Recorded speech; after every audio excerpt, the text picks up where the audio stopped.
กับสบายดีพ่อแม่พี่น้องบองป้ายมื้อนี้สิพามาหาหน่อไม้ฝนตกบางสองเสมอลังบ่หัวหน่อไม้มันสิออกหรือบ่หาหน่อไม้ย่ำแรกอยู่ห้องลังนาพามาเบิ่ง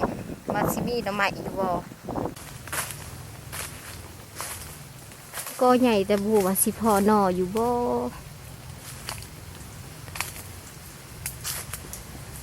มันคือแหงแรงแท้ใหญ่แต่ก็เห็นแล้วนอหน่อยหนึ่งแหนงหน่อยหนึ่งสิได้หน่อไม้พวกแกงอยู่บ่เนาะมื้อนี้เนาะโอ้ยถ้าก็ได้แหนงหน่อยหนึ่งสิได้พวกแกงอยู่บ่สงสัยกอนี้มันสุ่มอยู่มันจึงมีหน่อไม้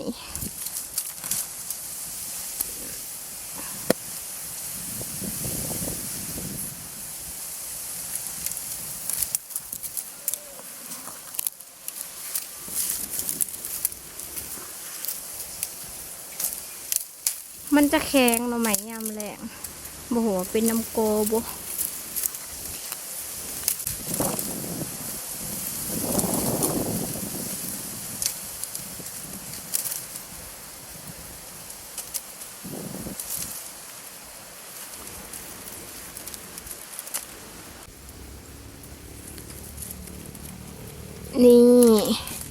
นี่คือหน่อไม้ที่เราหักได้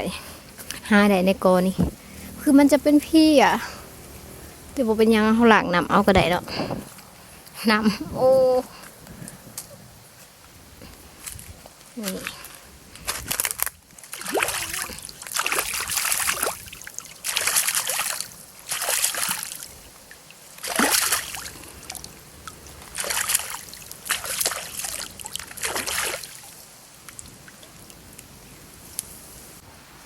ได้กอละแหนง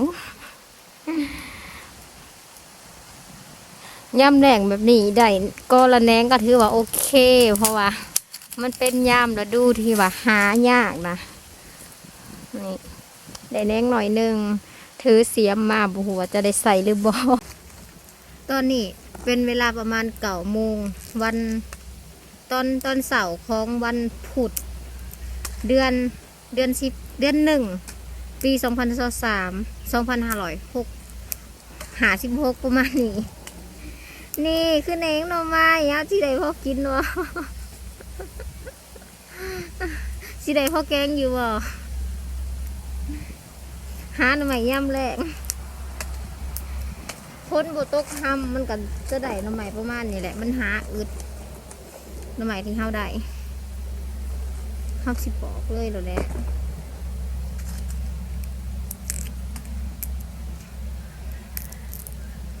มื้อนี้อากาศก็คือดีเนาะสำหรับไผที่ว่าหาอยู่หากินตามท้องไร่ท้องนาก็เหมาะอยู่บ่มียังหลายหากินบ้านๆตามภาษาคนบ้านนอกเนาะบ้านเฮามันบ่ได้อยู่ในเมืองมันเลยหากินง่ายบ่ได้หาง่ายปานใดมันก็ยากคือกัน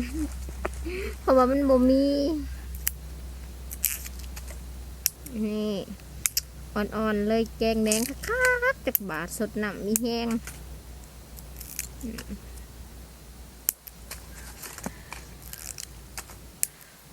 มาผู้เดียวบ่ญาติเนาะเพราะว่าอยู่หลังนาเขาเองเลยบ่ญาติใหญ่กับหนิงเลยหน่อยวันนี้ว้าวด้วยขี้ขันปอกไป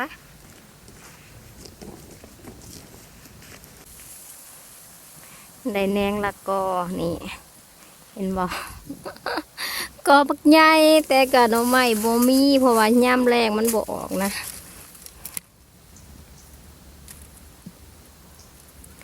นี่แกงอ่อนๆก็คือเบิดแล้วเนาะเบิดแล้ว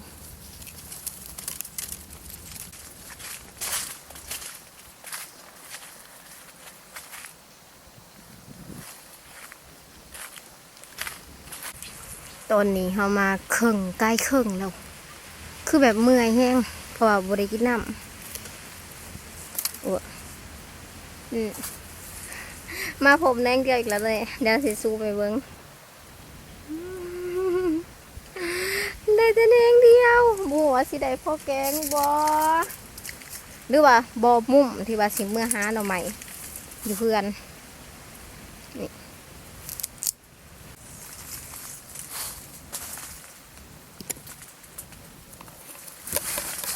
ตอนนี้คือเมื่อยแห้งหิวน้ำเพราะว่าบัวได้ถือน้ำมาน้ำ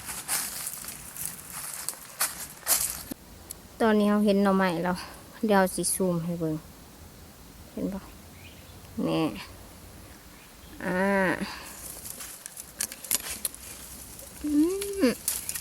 หักได้ปะ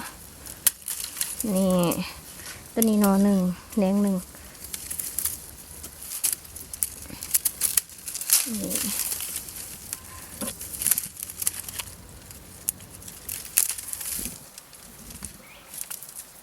ก็ตัวนี้ระวังเข้ามาเอาเห็นทางไข่มดแดงนี่อยากได้แต่ว่าบุมีไม้เดี๋ยวมือหนาเขาจะมาแย่แนมไปแล้วเลี้ยงเป่าไปแล้วในตอนนี้คือเมื่อยแห้งเพราะว่ามาไกลหิวหนังก็หิวหน่อไม้ก็ยังพอได้เลยเอ้ยก็ได้ที่ว่าใหญ่ก็จะมีขอนก็จะมีหน่อไม้อยู่เนี่ยเดี๋ยวสิซูมให้เบิ่งเห็นบ่กอทางหลังเดี๋ยวสิซูมให้เบิ่งเด้อแต่งแต่มาคือหากันมาพอกอนี่มีนอนที่ใหญ่นี่เดี๋ยวจะหักให้เบิ่งนี่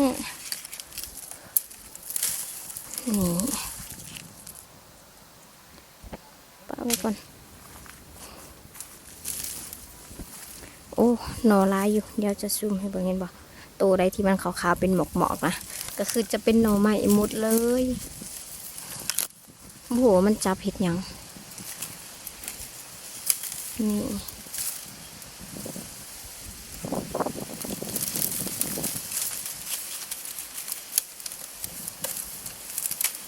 ดูใส่เลย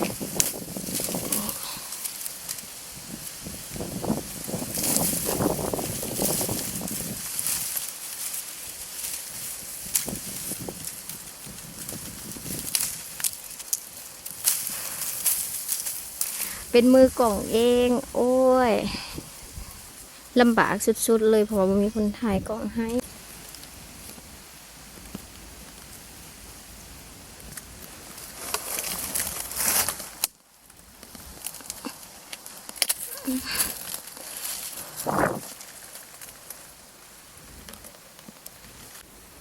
ยามแรกแบบนี้ก็มีคนมาหาคือกันโบมบริมีแต่ห้องคือแบบเมื่อยแห้งนี่เอาไปใส่ละโอ้ตกพี่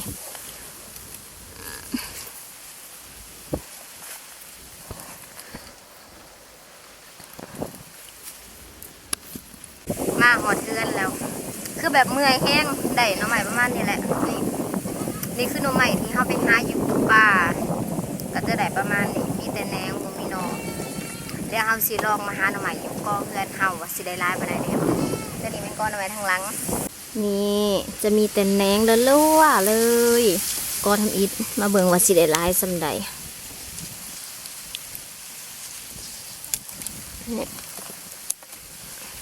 แกงหน่อไม้ย่ำแรงเห็นบ่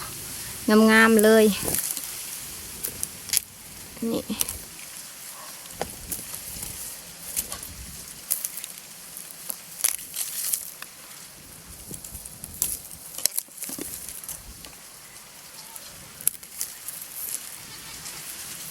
นี่เห็นบ่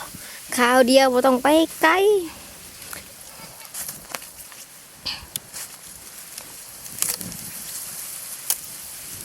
นี่ก็คือหน่อไม้เลี้ยงหนองที่ว่าเฮาปลูกแล้วก็รดน้ำ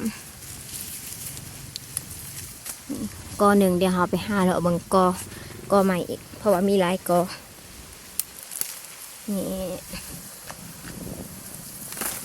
ไปกอตัวนี้คือยังบ่ออกเพราะว่ามันเฮาบ่ได้รดน้ำแล้วก็บ่คอยบ่ บ่คอยหดน้ำบ่ได้ใส่ปุ๋ยบ่ได้อันนั้นมันนะมันกำลังออกหนอนี่ออกหนอน้อยเห็นบ่เบิ่งจะซูมให้เบิ่งเห็นบ่2 หนอเลยนี่หน่อไม้ยำแรงหักเอาแหนงมันแกงแหนงมันกับพ่อละตัวนี้โอ้โหหน่อไม้ยังแต่มันบ่ออกแหนงหน่อไม้บงหวานตัวนี้กับบ่ออกคือกันนี่บ่กล้าหักตัวนี้พอมันหักก็เป็นเห็นบ่มันหักก็เป็นเลยบ่กล้าหักก็นี่ก็คือจะมีอยู่แต่บ่หลายนี่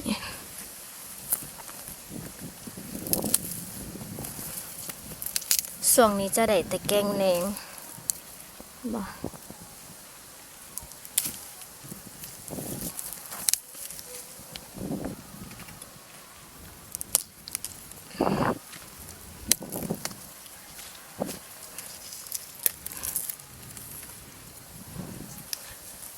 ก็สุดท้ายมาเบิ่งกันว่าสิได้หลายซำใดนี่แหนงตัวนี้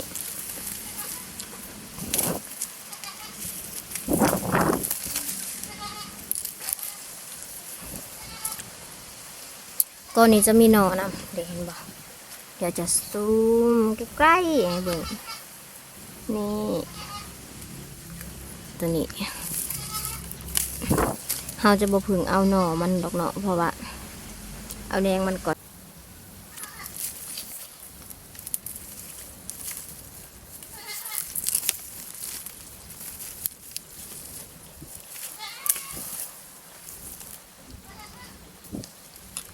มีหนอน้ำนี่ตัวนี้จะเป็นหนอสัน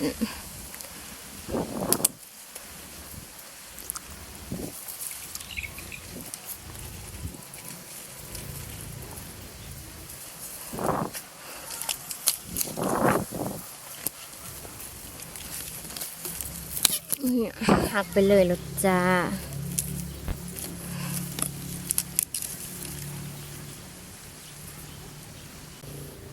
นี่ซูมให้เบิ่งจะได้จะเอาได้มานี่